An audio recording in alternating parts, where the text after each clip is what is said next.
So, welcome to another episode of Paul's Asian Adventure. Hey, this topic is a bit controversial. I've named it Why is the Philippines Losing Its Luster? And here I will talk about the negatives of living in the Philippines. Now, I know this can be harsh and it can be controversial in a way.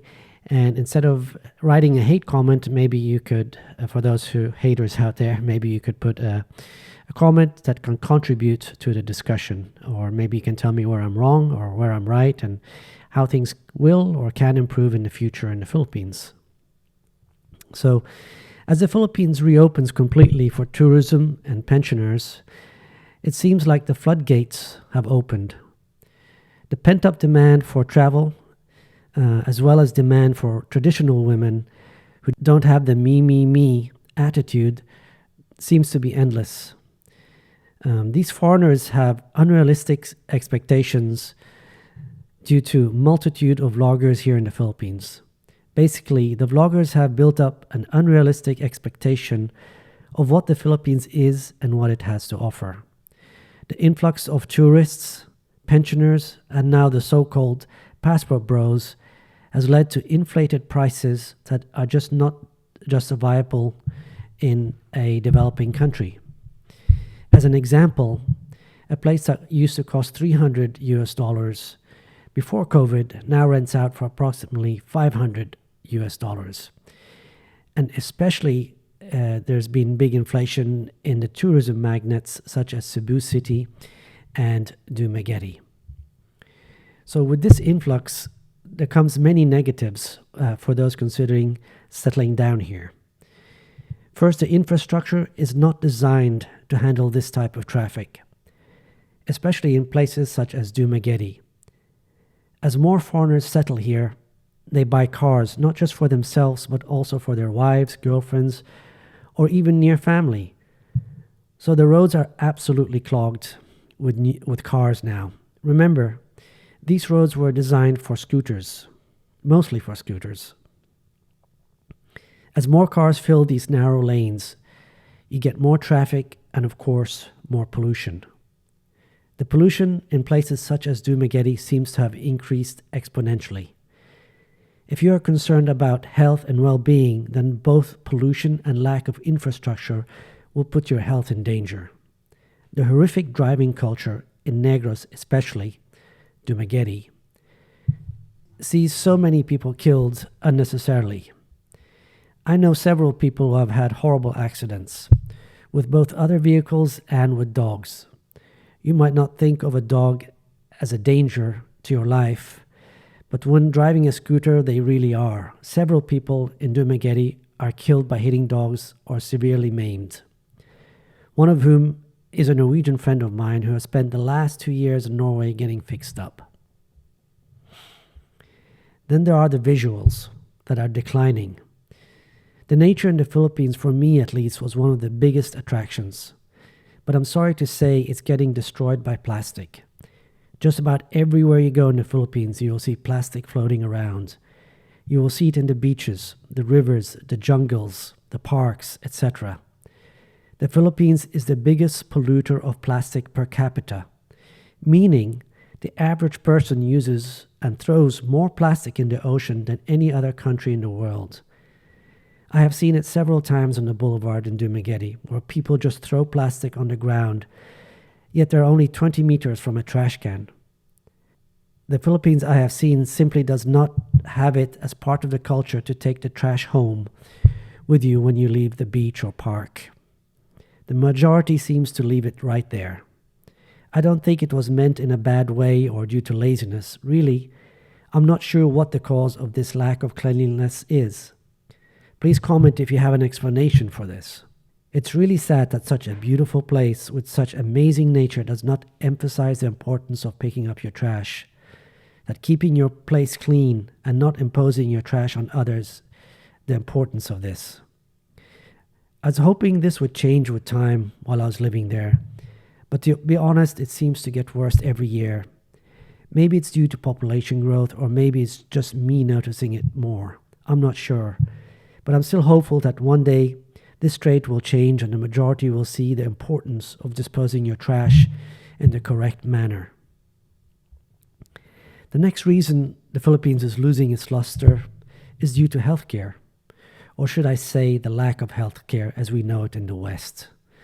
If you have ever visited a community hospital in the Philippines, by that I mean a hospital where most Filipinos go to get treated for just about free, you will understand that this is not a healthcare center in the way we think of it in the West.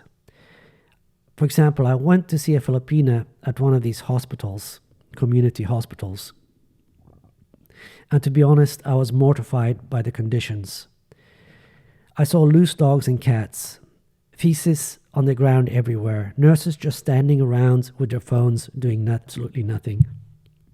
Corridors and rooms that needed to be cleaned and looked like they haven't been cleaned for weeks. And of course, bugs everywhere, cockroaches, flies, mosquitoes. This is a standard I have seen for these hospitals. Now, having said that, the private ones are, of course, better. However, they are a world of difference from Western standard. As an example, I know of two different guys, one Norwegian and the other American, who, after accidents in Dumaguete, actually hitting dogs, mentioned the one earlier, got patched up in Dumaguete, and then they went home a few months later, one to Norway, one to the US. And the doctors in the West basically had to redo everything that was done here in the Philippines. So pray to God that nothing bad happens to you while you are in the Philippines, especially if you live in a province. Now, I know there are some good hospitals in both Manila and Cebu. As an example, I have another Norwegian friend who lives in Manila just for that reason, as he does not trust the hospitals anywhere except in BGC. And he had an incident where actually, due to being close to a very good hospital, it saved his life. So if you're okay with living in Manila or Cebu City, then you should be fine when it comes to specifically healthcare. Another thing to consider when it comes to your health is the quality of food. From everything I can tell, there seems to be a complete lack of standardization and implementation of rules and regulations when it comes to food and agriculture here in the Philippines. What do I mean by this? Well, simply put, you don't know what type of pesticides were used on foods you are eating. Yes, they have certain rules here, but I've been told by several that no one cares and everyone does basically what they want. I cannot prove it one way or the other, but this is what I've been told by several people that seem to be in the know. When I first came here, I was under the delusion that the Philippines, most of the food here was organic, meaning pesticides were not used. But I soon came to find out that this is not the case at all. Now, of course, there is a way around that. If you are living here in the Philippines, you can grow your own vegetables, as the soil here is very fertile and just about anything will grow here. Again, if you have knowledge of this, please do not hesitate to comment below. Another factor affecting your safety is a lack of implementation of laws and follow-up by law enforcement. And this is especially in certain cities and certain places. For example, when I was driving in Cebu City, I got several fines, which I thought was a great thing because it basically meant that people here in Cebu City had to moderate their driving habits and follow rules, otherwise they would get tickets. And in some cases, even have their vehicle or motorbikes impounded. I almost got my Kawasaki Ninja 650 impounded, but thanks to the kindness of an officer, I was available to avoid that, but I was not able to avoid the fine. However, in the opposite direction is places like Dumaguete and other cities that are basically you won't see police handing out tickets for speeding or reckless driving, which leads to a horrific driving culture, which leads to accidents and deaths thereafter. And of course, the lack of law enforcement does not stop there. As you know or may not know, there are countless of murders in Negros Oriental.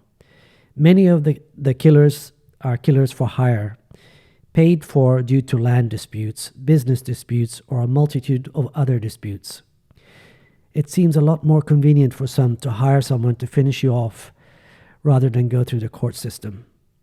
So be very careful when living in the Philippines, not to insult anyone, and do not get into any business disputes or money disputes. You could suddenly be 6 feet under and headed for the afterlife. The other big thing that almost all foreigners will experience is a lack of sleep. Or should I say, a lack of good quality sleep. Most of us in the West are used to it being quiet when we sleep. In the Philippines, people are used to noise. You will soon understand after arriving that this place is a noise factory, from dogs barking all night to roosters and karaoke at all times of the day. Lack of good sleep is another form of ill health that will affect you both short-term and long-term. I know many foreigners that got used to the noise and slept fine through it, while others could not handle it and had to move to either a different place in the Philippines or just leave the Philippines. And lastly, I wanted to talk about the Philippines in general for a retirement place. If you Google the Philippines, you basically no longer see them in the retirement lists. Of course, for the reasons that I mentioned above and more. The Philippines used to rank on all these lists as the top 3. However, now in these lists that you see, the top 15 and top 20 places to retire, they are no longer on that list. And sad to say, but the Philippines as a retirement destination is slowly getting less and less desirable. And I think in the future you will start seeing an outflow of foreigners to other countries such as Thailand, Vietnam, and other Southeastern Asian countries. Thank you for watching. If you watched to the end, I know this was a longer episode. Don't forget to like, subscribe, and share, and I'll see you on the next one. Take care. Bye-bye.